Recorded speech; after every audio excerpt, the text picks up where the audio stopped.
She's defective. She's a defective person. And we don't need another defective person as president of the United States.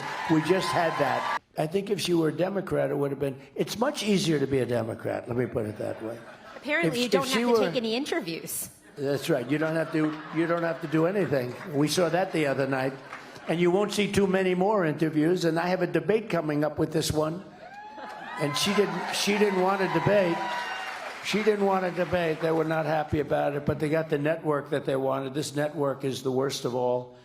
What's happening to our country is being poisoned, and your schools and your children are suffering greatly because they're going into the classrooms, they're taking the seats, and they don't even speak English. It's crazy. And we have our people that aren't going into a classroom. We have students that were there last year. They aren't allowed into the school this year. They're not allowed.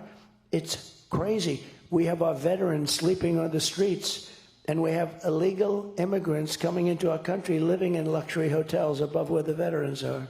Your kid goes to school and comes home a few days later with an operation.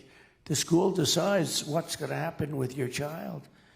And you know, many of these childs 15 years later say, what the hell happened? Who did this to me?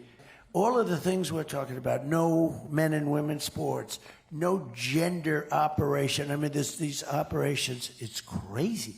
You know, I don't know if you know, Europe has gone totally away from it now. Yes, sir. We're way behind them. They don't do it anymore. And this is just horrible. But who could even believe this is happening? So think of it. You have these parents that end up in fistfights at school meetings, and the parents mean well. They end up getting arrested, put in prison.